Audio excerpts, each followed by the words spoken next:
কান্নার পানির দাম কত জানুনি? চোখের পানির দাম কত জানেননি? কঠিন কিয়ামতের ময়দানে আল্লাহ নবী জাহান্নামের পারে দাঁড়ায় দাঁড়ায় কাঁদবে আর বলবে, হে আল্লাহ, জাহান্নামের ভিতর আমার উম্মতেরা আছে, উদ্ধার কইরা দাও আল্লাহ, তাদেরকে মাফ কইরা দাও। আল্লাহ রাব্বুল আলামিন, আমার আল্লাহ তাআলা জিবরাইল ফেরেশতাকে বলবে, জিবরাইল, আমি আল্লাহর কুদরতি দরবারে পানির পাতিল আছে, পানির পাতিল নিয়ে যাও, আমার নবীর কাছে নিয়ে দিবা। নবীকে বলবা এই পাতিলের পানিটা জাহান্নামের ভিতরে ছেড়ে দেওয়ার জন্য।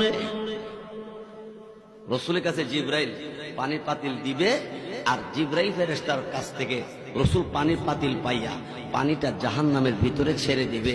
জাহান্নামের আগুন ঠান্ডা হয়ে যাবে, নিভে যাবে।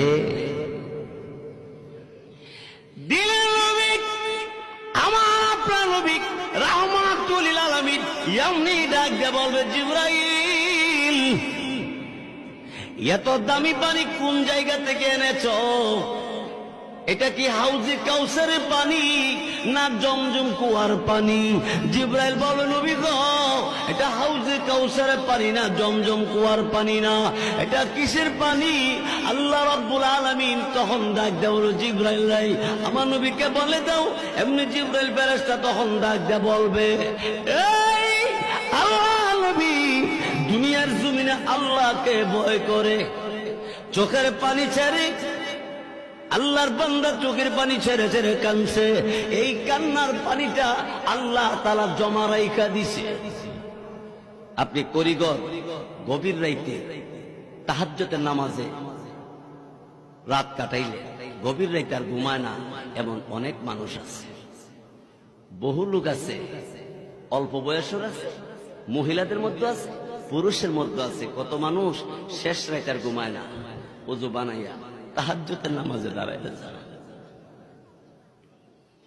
তাহাজ্জুদের নামাজ পড়ে ভিক্ষুকের মতো দুইটা হাত আল্লাহর দরবার বাড়াইয়া দিয়ে বলে, আল্লাহ,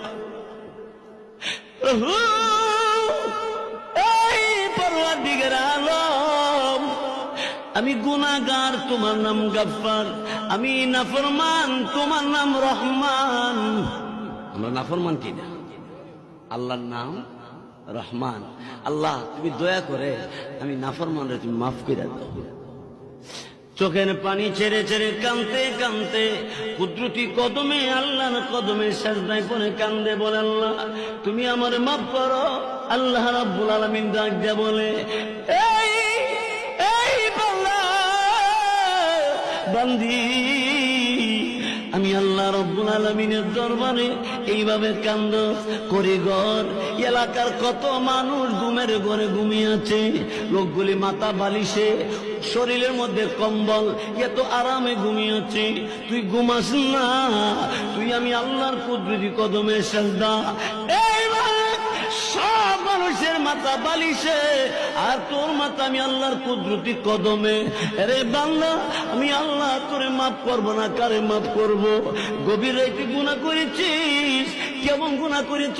আমি আল্লাহর কাছে যখন সিজদা করে ডাক দিছ, আমি আল্লাহ এই মুহূর্তে তোরে মাফ করে দিছি। জোরে কোন ঠিক কিনা? আল্লাহ মাফ করবো কিনা?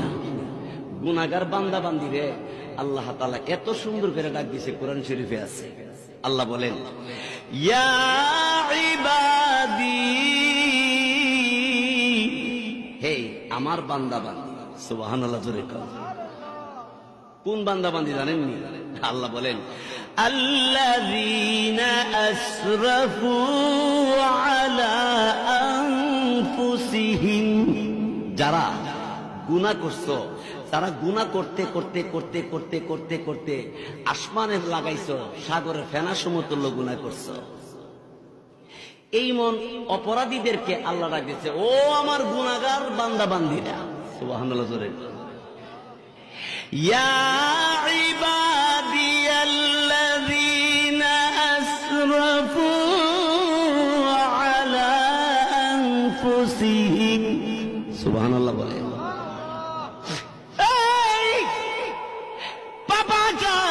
পাপিষ্ঠ বান্দা বান্দি, কান্দিস না। আমি আল্লাহর কাছে যখন এমনি কাঁদছস, আমি আল্লাহ তোরে ডাক দিলাম, লা তাকুনাতু মির রাহমাতিল্লাহ।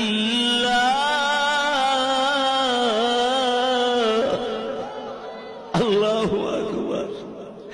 আমার আল্লাহ ডাক দিলেন, এই বান্দা কি পরিমাণ গুনাহ করছো, সাগরের ফেনা সমতুল্য গুনাহ হয়ে গেছে, জমিনে পাহাড়ের চাইতে তোর বেশি গুনাহ হয়ে গেছে। কান্দিস না, চোখের পানি ছেড়ে দিয়ে আমি আল্লাহর কাছে যখন মাপ চাইছো, এইভাবে আমি আল্লাহ ঘোষণা দিলাম, লা তাকুনাতু মির রাহমাতিল্লাহ। আল্লাহ বলেন, আমার রহমতের দরবার থেকে তুই নিরাশ হইস না, তুই দূরে যাইস না, তুই আমার ডাক দে, তুই আমার কাছে মাপ চা, আমি আল্লাহ তোর সব গুনাহ মাফ করে দিব। দেখেন না, আপনি 40 বছর ধরে গুনাহ করতেছেন, আজকে তওবায়ে নাসুহা, সঠিক তওবা, খাস তওবা যদি করেন, আল্লাহ ঘোষণা দিলেন 30 বছরের গুনাহ আমি এক মুহূর্তে মাফ করে দিব। আরো জোরে কন না। আল্লাহ কি বলেন, ইন্নাল্লাহা ইয়াগফিরু যুনুবা জামিআ। দেখছেন, সব গুনাহ মাফ করে দিব। সুবহানাল্লাহ।